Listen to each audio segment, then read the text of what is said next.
Alright, people are all talking about his little handbag, which I don't think it's that. And then I'm looking at this fucking thing in his hand, right? And some pine cone thing. Then I noticed that the majority of them are bird-like, face on top. Then we come into more of like a dragon one in there, mixed in there. And then we get more bird, and then we got human, okay? But in all of them, they're holding the thingy and the other thingy.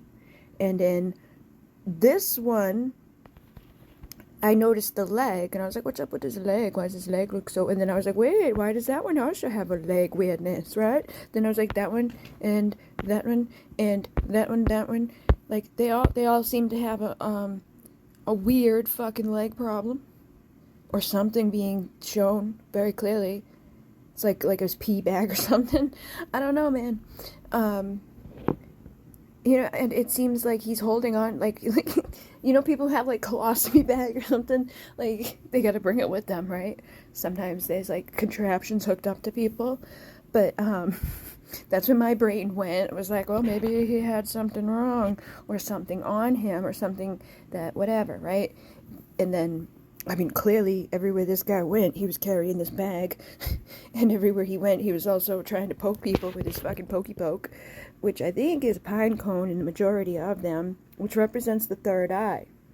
Now, it could be that he's not doing the action of giving. He could be doing the action of removing and taking the third eye abilities away from the people and putting it into a bag or putting it into something or putting it into his leg so that we can't see fully what the hell this is even being with our minds and our abilities to perceive and know and understand and comprehend.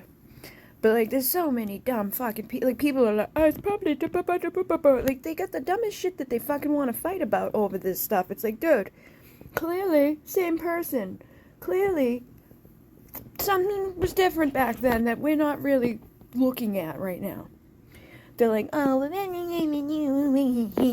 like, so stupid. And the people who fight back with them sound stupid too, because it's like, seriously, are we gonna, like, why do we care about any of that? We should be trying to figure out what that is, and what that is, and what that is. Not like, oh, well, it's impossible, nothing, no, it's not. It's not fucking impossible that this dude traveled the whole world, or maybe the whole world was one fucking solid construction at one point. Maybe we didn't have continents floating around. Maybe it was all just one big place.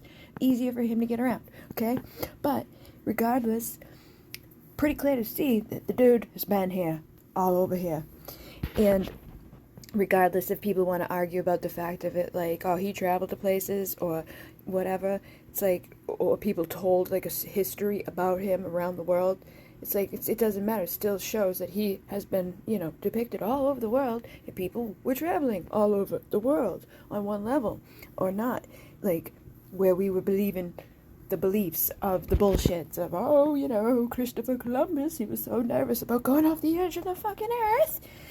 I don't think that was it. Now that we hear about all this fucking bullshit with the maps and the fucking things, he was probably worried about, like, crossing some imaginary line or breaking through, because people go to Argatha, right? Like, in the history books, there's people who, like, oh yeah, he would leave for a year at a time and go to Argatha. Or people who are talking about the peace treaty, and we can't go to Antarctica because Antarctica has, like, this fucking ice wall thing, and beyond it is where probably other lands exist, or other people have been, or whatever. I don't know, because I can't go up out of this world and look down on it from a very far away perspective to see for sure what the hell is real or not real. And I wouldn't put it past the fucking world that we live in to be false about everything, because like, you start thinking about it, right? Oh, we're supposed to be speeding through fucking time and space at like a phenomenal speed, right? And we are having this whole thing go. It's like, oh, we have the winter solstice and this thing and that thing and doop-a-doop-a-doo. And the sun rises and it boop-a-doops and it comes back around. But what the fuck is going on? Why the hell are we still with the same exact constellations and the same exact situations if we're like hurling through time and space so fast, man? Why does the Pleiades rise and set every night? Why, you know? And it's not like a vastly different thing. And the reason that I started to think about that is because of Cygnus, the swan that's up there, that's been brought to my attention quite a few times recently. She was in a little Starstream article, and then she came up in some stuff that I saw about St. Bridget. And St. Bridget, where she was born, and then where she went and like founded her school, in Kildare, and some other significant places where she had done things and been. It's like she's got the fucking map of Cygnus down on the earth. That's like her pilgrimage that you can go travel and do on right now. You can go there and be like, hey, I want to take the Bridget pilgrimage. And it's like basically aligned with the fucking constellation of Cygnus, the swan. And then there's a place, right? There's like a thing that people talked about, but to do with all of that. And the swan, it's a pond that looks like the swan, the Cygnus swan. On the pond. It's like the exact same motherfucking thing. And there's a lot of stuff everywhere that we don't even know about. It's like, yeah, you guys got taught about the fucking pyramids. That was it. They're not even the biggest ones that we have. And there's like 100 of them. Right there where those big 3 are. It's like, we just learned about those 3? Why? Why just those 3? You know, like, what the fuck are you hiding? There's obviously a lot that we don't know. And there's been fucking giants. And there's been Egyptian shit in the fucking Grand Canyon. Like, in the Grand Canyon, there was dudes. The Smithsonian got involved.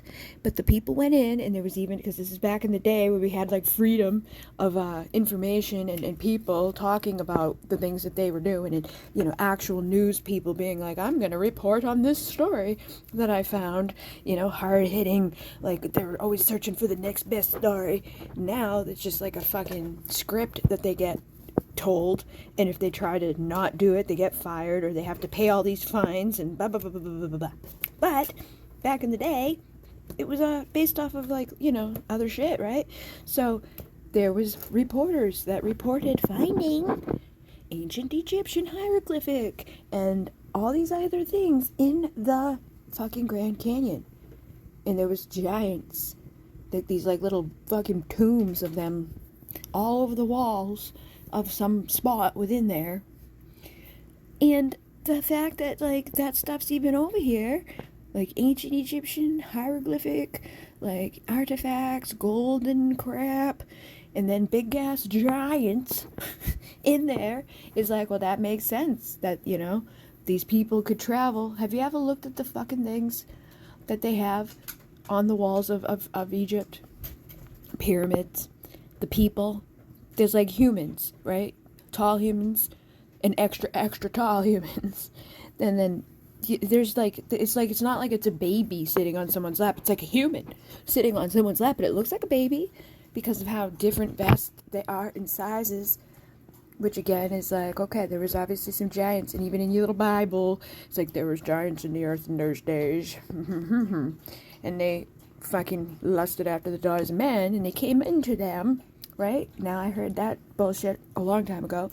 The other night, when I was listening to stuff about the St. Bridget stuff, there's a story about this brother and sister that was tied to some place, or it's like it's got the 7 sun thing. It's like a rock. It's got 7 suns. It's connected to the Pleiades, and it had, like, the Taurus stuff connected to it with the bull. Okay, but whatever the hell was going on back then, they had some story where it was like, somebody, the brother, lusted after his sister and destroyed all of whatever. And it was, like, tied to the solstice because of the darkness. It was like, oh, yeah, the sun stopped because, like, he diddled his sister. And that's the story connected to it. But, again, it's like, it's weird shit like that. Like, all these little weird things that are always, like, connected to that stuff above. It's like, as above, so below, right? If you don't know astrology, then, like, the Bible seems really fucking crazy to people usually, or like it's very open to interpretation of, like, massive just error. It's like, oh, when you know it and you figure it out and you're like, wait a minute, there's 12 and there's 12 and oh, and then that and that. It's all based off of that to a degree, but it's like but it's still here. You're still a person living it out. But if you realize like how significant that shit up there is, you realize how significant it all is, and that it was created by some fucking things that look like that. All right, now the further planets out, like the Neptune and Uranus and all of that, they're like, they don't look very solid. They're not Earth-like, right? They're pretty like magical, mystical, like weird fucking stuff. It's like a place, right? If you go in there, you're probably not going to survive. It's got like gases and weirdness and color. Like the color of them is crazy, right? Think about those fucking places. The blue one, and then it has. I saw somebody talking about the glyph for the planets, and they were like, yeah, it looks like a pitchfork. I'm like, see, I'm not the only one. Because like the pitchfork one is the one that ties to our spirituality, and that's the one that I have the 0 degree mark on my chart. And it does have the pitchfork, which is just, it's not a pitchfork. It's actually a fucking, like a Triton, like a king Triton of the water, of mermaid and merman. Okay, so that place, you know, that was one of the first ones they tried to make, and it wasn't very good. It wasn't solid. I mean, it's fine. It's a great place. You should probably have fun over there, but it's not where we can be. Okay, so they tried again and they tried again, and they kept getting a little bit better each time. I think they did whatever they did, and Mars was all right, but then they fucking, you know, blew it up or something. They destroyed it. So now it's just a place of destruction and war, and it's like, it's almost like a, hey guys, don't, you know, we really don't want to look like that again, you know, we don't have infinite fucking opportunities here, we're running out of space. In space. So Venus is like the feminine one, Mars is like the blown up fucking older brother, and then we see Mercury is like the one that's closer to God, which is the sun, or the sun god, or the son of God, the sun. And he's like about all these other things, right? And so he ties to all this other shit. It's like, it's all right there, and it makes so much more fucking sense than any of the bullshit people down here have been fucking trying to tell us or talk about. It's like, no, that doesn't make any fucking sense. It doesn't. None of it does. Even like right now, we have a place that's literally, it's like one of the top places people can't go. It's a place built into the mountain that is full of every motherfucking seed for plants and things on this planet. If it's a seed, like, start for that type of thing, it's in there. And they have that just in case. So it's like a Noah's Ark of seeds built into a place that you and I can't go to. But it's like, who, alright, so if we have the end of the world, where everything's destroyed, that place, nobody can go visit, right? Who the fuck, what are you talking about? Who's gonna go in? How you think, how? It's like a waste of time then, because nobody knows how to get in there, nobody knows it exists. If everybody's dead, how's that gonna help? To have all the seeds in a fucking building that nobody can go into. Oh my god. I wonder how much that thing costs to run, right? Or fucking fuel up. Let's make a big fucking tax investment of our money and efforts for something that's just dumb. It's so fucking dumb. Unless someone lives in there 24/7 and is never exiting the place, or unless it has like AI set up in it, which I doubt it would have done long before now. That's like, hey, if the world ends, you need to do this, this, this, and this so that, you know, things can grow again. Or what? Does it fucking shoot out into the air so that, like, maybe aliens will find it and plant again so we can keep that oak tree going? What are you talking about, people? What the fuck are we doing? This is what I mean. People don't even ask questions. They don't think about this shit. They're like, yeah, sure, let's fucking waste a bunch of time, energy, resources, and money on something that's just a waste of our money, time, and resources. Unless you have all those other things fitting into that, which it didn't seem to have that happening when I read about it. It was like inside of a mountain somewhere, secluded, like in the middle of nowhere, and it's like nobody fucking even knows it exists. So what good is it? What good is that? I guess we could ask the aliens to stop by and like water the fucking seeds if we die. I don't know. Like I got with Noah, right? Noah's Ark. What I think with that is most likely similar to this whole fucking building of seeds, right? But instead of it just being like a building of seeds on standby by itself, where it's gonna be fucking forgotten about and not able to enter into, even if there's some one fucking motherfucker does survive and find out about its existence, they now need to be able to go to it, find it, get into it, And then learn how to plant all those seeds, because not every seed is planted in the same way or in the same landscape. Oh my god. Seems like a really big fucking elaborate thing that would need to be like really thought out for that to ever work. It's like, all right, we're gonna choose like 12 people to be in the building in case, you know, like if we know it's coming, we know like the end of the world is coming, we got like 2 days left. It's like, all right, those 12 people, get to your place, get inside of there, you're gonna live with the seeds. And after enough time has passed by, you come out and you plant those seeds in your prospective places. You're gonna have your little boats or your little whatever you need to go to do your seed planting. So, you know, that could be going on, I guess. But it's like, we should be having that if we're gonna be doing anything on the level of let's put a fucking building in the side of a fucking place that houses every seed ever. Then we should probably be having the rest of that stuff in place. Maybe I sound stupid right now and everyone's like, yeah, of course that's the case, of course. It's like they're like the firefighters that are never off duty, you know? It's like, oh yeah, just in case, today's the day, I gotta go sit with the seeds, and if the world ends on my shift, I'm in there forever. Like, I don't know, man.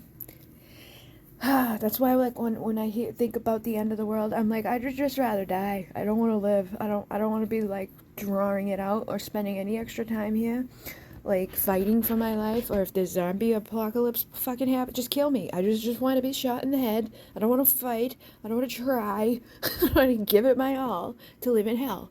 No, we already fucking live in a hell that's really bad enough on its own, and it's like somewhat okay. But it's like really getting worse every day. So it's like, no, I don't want to. If it's gonna get any worse, don't try to do anything. Just go. Take me now. I don't want to like hide out or avoid or replant or fucking farm or fucking kill other things to survive. Ugh, or fight other things to survive. Like, just kill me, man. Do you really want to eat my brains? Do it. Like, ugh, it's too much work, too much effort. And there'd be way too much, like, extra shit to try to get done all the time. Actually, maybe it'd be better.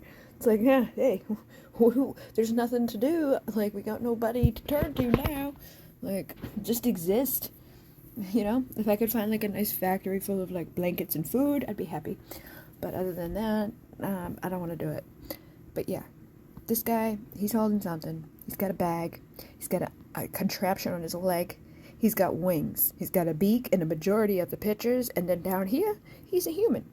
But he's doing the same motherfucking thing. I believe it's either Enki or Enlil.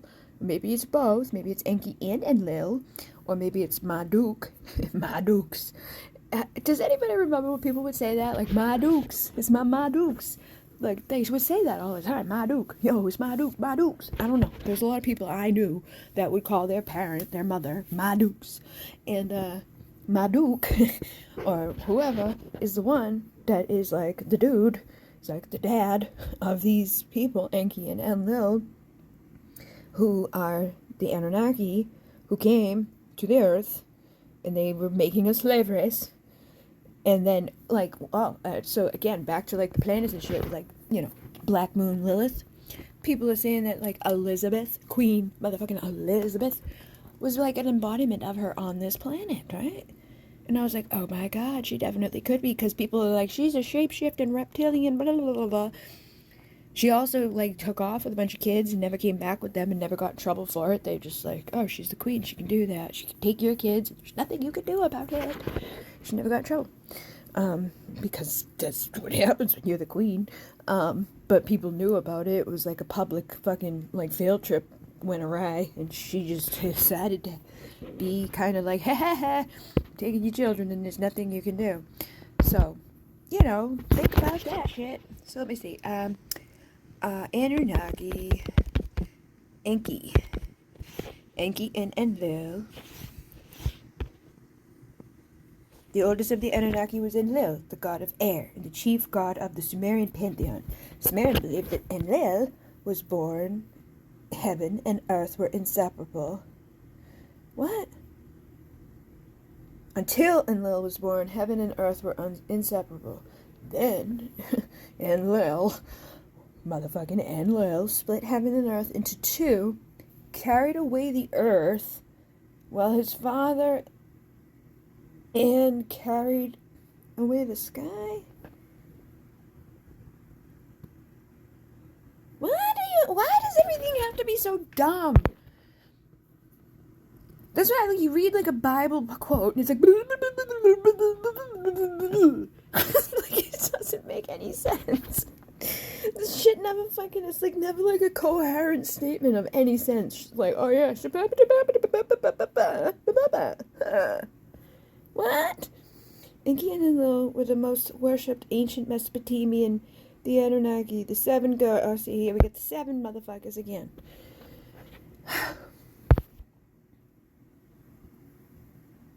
Enki, Enlil, Nishazag, Anana, what's the name? Inanna, what's the name?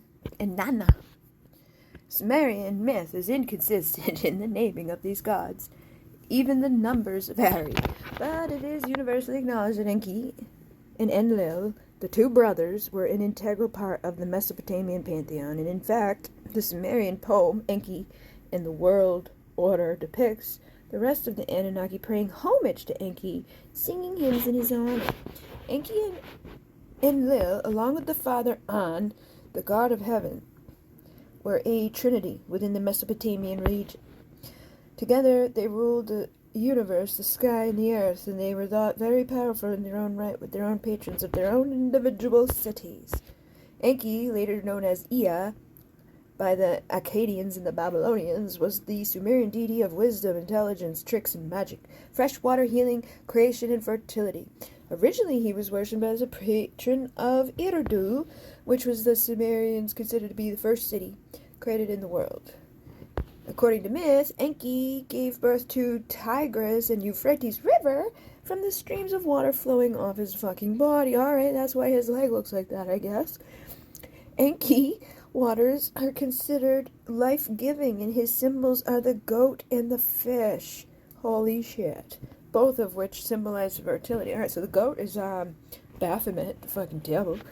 And the fish is like the Pisces place, number 12. Origins of Enki can be found in the Babylonian epic of creation. Enuma Elish is per the epic, Enki was the son of Tiamat and Apsu. Even though Sumerian myth names him as the son of An, the sky god, and the goddess Namu, the ancient mother goddess, Apsu and Tiamat gave birth to the younger gods, but their constant noise disturbed Apsu's peace. He made up his mind to kill them. Nice. Story goes that Tiamat warns Enki and Enki realizes that the only way to prevent catastrophe is to end Apsu. Finally, he sends his father into a deep sleep and murders him. Nice. This act horrifies Tiamat, who raises an army of demons, alongside her lover, Kingu, to defeat the younger gods. The younger gods are driven back and lose one battle after another to the older gods, until Enki's son Marduk, there's Marduk, defeats Kingu in single combat and kills Tiamat. Her body is then used to create the earth, and her tears the rivers. According to the myth, Enki is a co-conspirator in this, and thus becomes known to a co-creator of life in the world. Oh my god. I thought that Marduk was a ma or dad or whatever. I guess not. I guess it's his son. Okay. The Sumerian N translates roughly into the Lord, and Ki means earth. Thus, the commonly accepted meaning of his name is Lord of the Earth. But Ki is energy, dudes. That's not right. If you go to, like, the Peruvian place, Mune is love, Ki is energy. Love and energy. So he's the ruler of energy. Dipshits. But this might not be the exact... Yeah, it's not. Dipshits. However, the meaning of kink is unknown. Oh god. Enki's other name is Ea. In the Sumerian, the two symbols Ea put together is the Lord of Water. It is also known that the original deity of Eridu was named Abzu, and not Enki. Ab also means water, thus giving credence to the god Enki as the god of fresh water, healing, and fertility. the latter two also being associated with water. The Sumerians believed that Eridu was the first city created by the gods. It was where, at the beginning of the world, the law and the order was the first conferred on human beings, and in later time came to be known as the city of the kings. Remained an important religious site for thousands of fucking years. The god of wisdom and intelligence was the patron god of his holy city. Enki was known as the possessor of Meh, the gifts of civilization. Meh. Excavations show that Enki's temple, built several times over the same location, was known as I-Abzu, and it translates to the house of Abzu, or I-Nguduku, a more poetic name, really, meaning the house of the subterranean waters. The temple was believed to have a pool of fresh water at its entrance, and the carp bones suggest the existence of fish in the pool. This was a design that all Sumerian temples followed henceforth, showing Eridu's place as a leader. Enki was depicted in several Mesopotamia with two rivers, the Tigris River and the Euphrates rivers flowing over his shoulders. He is shown wearing a long skirt and robes and a horned cap and the mark of the divinity. The horned cap is a mark of divinity. Okay. He has a long beard, and his eagle is shown to be flowing down to sit on him. Oh, you know what, motherfucker? He was probably that other guy that had the birds, you know? The guy that oh man, I can't think of his name right now. He had a long beard. Enki stands with one fucking foot elevated. Me too, dude. Climbing the mountain of the sunrise. The most well-known of these seals. What is up with the leg? What is wrong with his leg? Most well-known of the seals is the Ada seal, the old Akkadian seal that also depicts Inanna, Utu, and Izimud. Several old world descriptions talk about the reeds of Enki. Reeds, plants that grew by the water, were used by the Sumerians to make baskets and sometimes to carry the dead or the sick. And in one Sumerian hymn, Enki is said to fill the empty riverbeds with his waters. This duality of life and death for Enki is interesting, given that he was primarily known as a... What are you talking about? They made baskets, sometimes to carry the dead and sick. And in one hymn, it says Enki is said to fill the empty riverbeds with his waters. Yeah? So what is it? What are you talking? He didn't kill people, man. He just made a basket. Fucking idiots. It is intriguing that Enki is shown as a trickster god by the Sumerians, given that all the myths that we come across in the god, his motivation is to actually help both human beings and the other gods.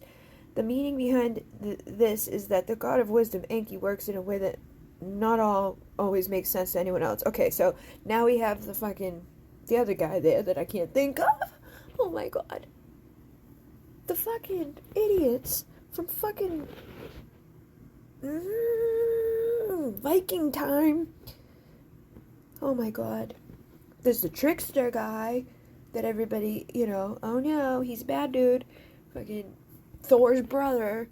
And then the other guy from there who, had the crows that he would send out for wisdom, and he plucked his eye out to get wisdom. He was, a big whatever. It sounds like them, pretty much written. Like, when I think of stuff, they come to mind. He helps to enlighten people, and we shall see the myth of Enki and Inanna, but not always in a direct manner. The trickster god is rather strange to us, being used as weird counter-celestial deities to make trouble with mankind and entertain themselves.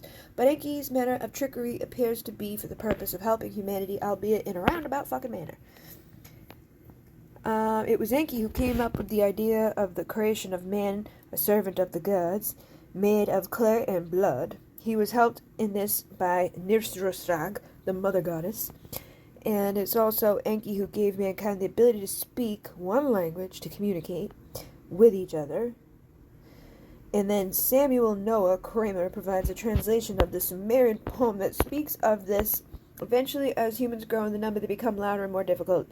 They are disturbing, and Lil, the king of the gods, and he sends down several natural disasters, ending in a flood to wipe out humanity. Time and time again, Enki saves humanity from the wrath of his brother. Finally, Enki instructs the hero Athreses to build a ship to save life on Earth.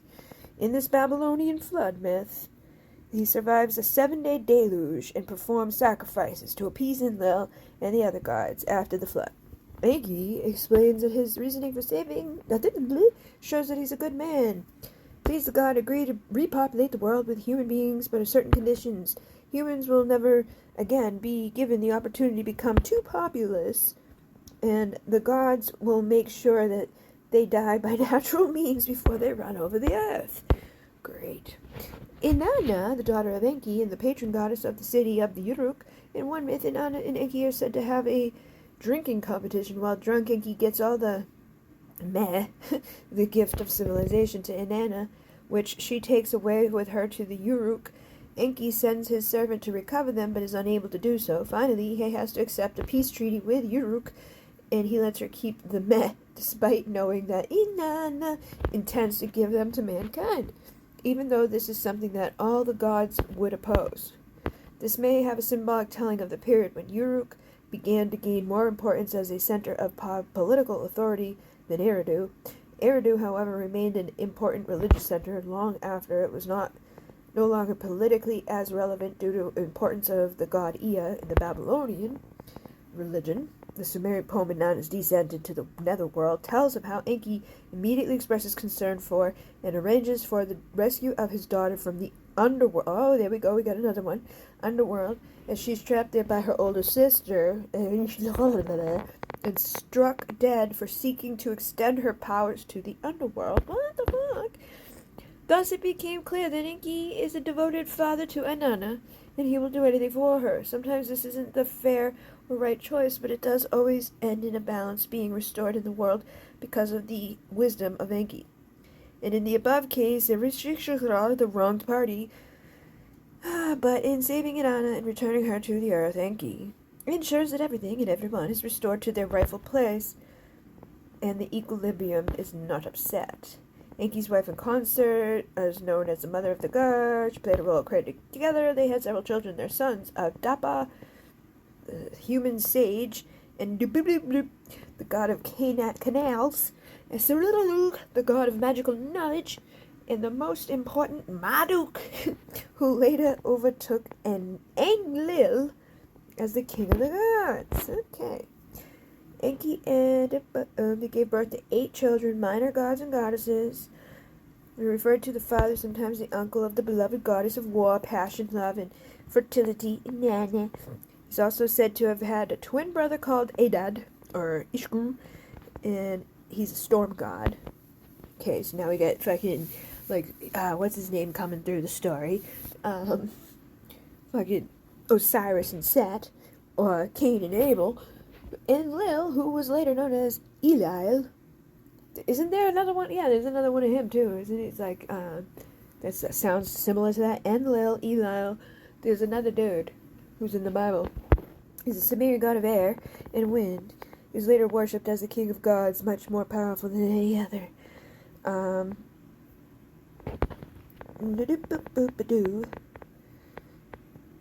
The rose to importance of the Sumerian hymn translated by Samuel and means the Lord, and Lil meaning is not agreed upon. Some interpret the winds as a phenomenon of the weather, thus Enlil is known as the Lord of Air, or more literally Lord Wind. Some historians think that Lil maybe be the representation of a spirit. Yeah, well, we could see that energy and spirit, thus Enlil, the representation of Lil and not the cause of Lil. This would tie in with the fact that Enlil is not given anthropomorphic form in any of the tablets where he is represented. In fact, there is some speculation that Enlil's name is not fully Sumerian at all, maybe partial loanword from a Semitic language. Enlil's worship at the ancient the mountain horse. Oh, he was a fucking goat. People believe that Enlil himself built a cure, and he was a medium of communication between heaven and earth. Thus, Enlil was the only god with a direct access to An, who ruled over heaven and the universe at large. Sumerians believed that the servant god was the most important purpose in the life of man. God damn it. There were priests and temples to offer food and other human essentials to the gods. They would even change the clothes of the god's statue. What the fuck? The food would be laid out as a feast before Enlil every day. The priests would partake of it. After their rituals were completed, and Enlil first grew in prominence when the influence and began to wear away. They worshipped him until 1300 BC onwards, absorbed into the Assyrian pantheon, destroyed. What the fuck, man? I want to know about his little thingy. What is this thingy? He had ox horns. Oh, yeah, here we go with that shit. 7 pairs of them, huh? He was depicted in human form, being represented instead as simply a horned cap of 7. He was never depicted in human form. What?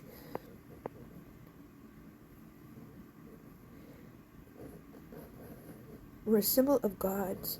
This tradition continued for centuries, the Persian conquest.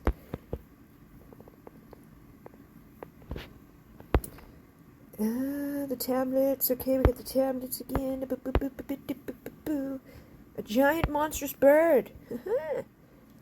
There are holy objects and legitimacy to his rule that are stolen by Anzu, a giant monstrous bird who envies Enlil's power and position, and Enlil is taking a bath. What the fuck are you talking about? So fucking stupid.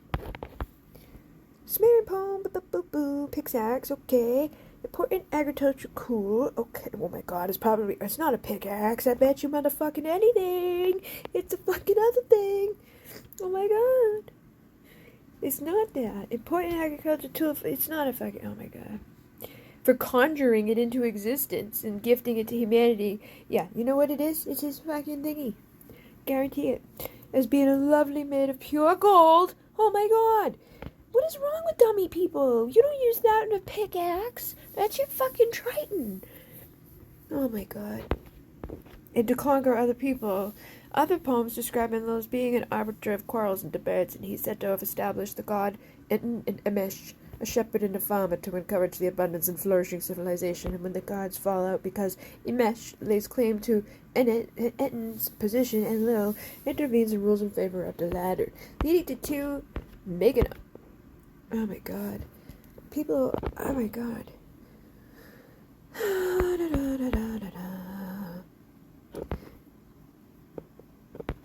Different versions of it.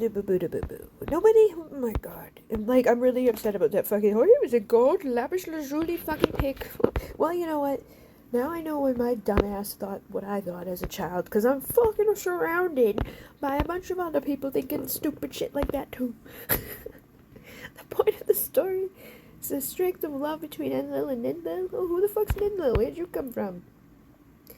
Every time Enlil demands to know where Enlil is, he does not answer. Instead, he seduces her. What the fuck? How? What? Who are you, dude? The love story of the 2 young gods. The 2 are attracted to each other, but Ninlil's mother, Nisaba, warns her against Enlil. Enlil, however, follows Ninlil to the river. When she goes to take a bath and the 2 make love, Ninlil becomes pregnant. She gives birth to the moon god Nana. Enlil is cast out of Nippur by the angry gods and banished to Kur, the Sumerian netherworld.